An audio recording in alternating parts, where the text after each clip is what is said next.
Hi guys, welcome back. So right now we're in Thailand and we've been here for a couple of months.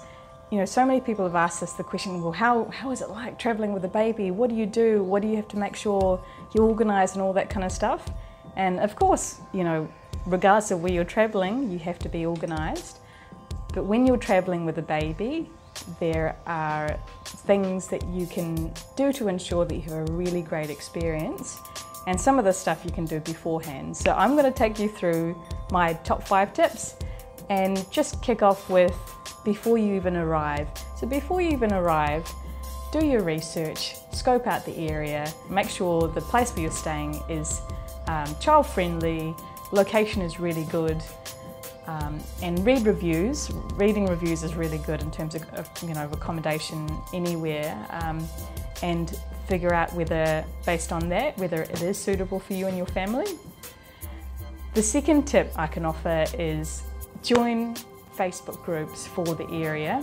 So I jumped onto Facebook and typed in parents, kids for Koh Phangan, where we're staying, and just because some of them aren't really easy to find, some of the groups, and I came across a couple of groups which I'll add in the comments below if you happen to be staying in Koh Phangan.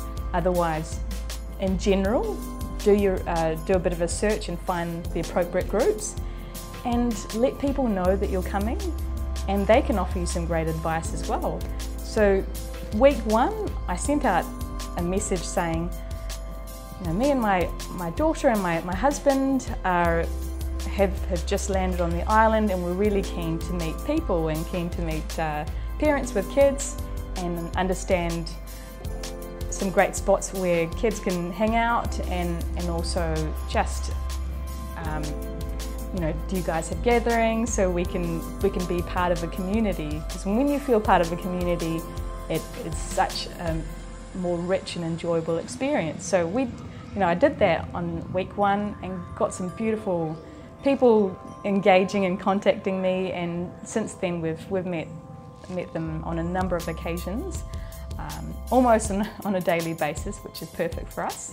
The next thing, number 3, is if the national language is foreign to your own, so we're in Thailand, I don't speak Thai, but I've made an effort to learn key phrases, and that's really important because it's not just about you meeting a whole group of people that are foreign to the country. You want to engage with locals, and the locals here in Thailand absolutely love it if you make an effort and learn some of the common phrases, and they'll be really happy to teach you as well. That's what we've learned. If my pronunciation isn't clear, they'll let you know, but in a really respectful way, because it just lets them know that, hey, we're here not for 5 seconds and we don't respect your language. It's saying, yes, we respect your culture and your language, and they, absolutely love it. So that's something that I would strongly encourage you to do regardless of the place that you're staying. Number 4, it's kind of similar to the previous one, but it is get to know locals. And you can do this in a variety of ways. Just strike up a conversation. There might be a bit of a language barrier, but that's okay. Aren't there language barriers between many of the people that you might have engaged with? With me, I have a lot of people, I know a lot of people from all parts of the world, and we don't have common slang, or you just learn about each other, and they'll really appreciate learning English from you, and likewise you'll learn some fabulous Thai like we have, or whatever language the country that you're staying in. So get to know people.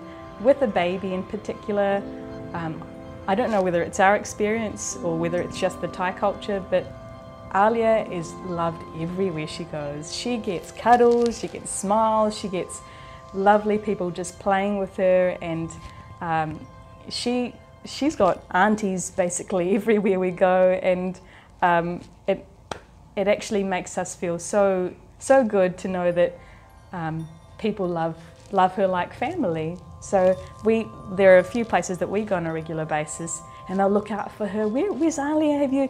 Has she come today? And they'll play with her. They'll give her little bits of fruit and stuff like that. They'll really want to treat her like their own, which is something that's so endearing about the Thai culture, and we've really appreciated. So if you get to know locals, learn the language, as I mentioned with the previous tip, and you will not just feel like you're just a foreigner meeting foreigners and just enjoying the environment. It's more, for me, it's about the cultural experience. So you delve in there and you really have a wonderful experience, as we've had so far. The fifth tip is don't leave your mark.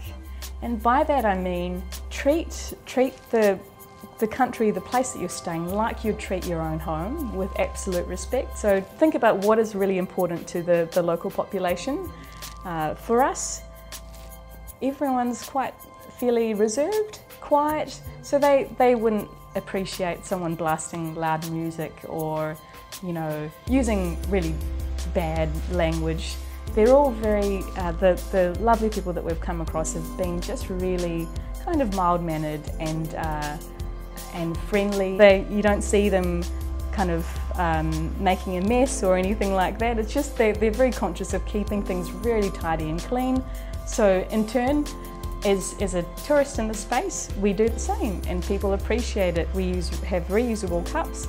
So if we're buying a smoothie, we just take that along so we're not putting more straws and plastic into the environment. So all those sorts of things. So that's what I mean by don't leave your mark. So when you're gone, you're not leaving a trail of things that are going to outlast you. And the locals really appreciate it. Kind to people, be kind to the environment, and yeah, you'll have an amazing experience. I hope you really found that useful. If you have any questions, just chuck them in the comments below. If you like this video, give it a thumbs up, and I look forward to seeing you guys again.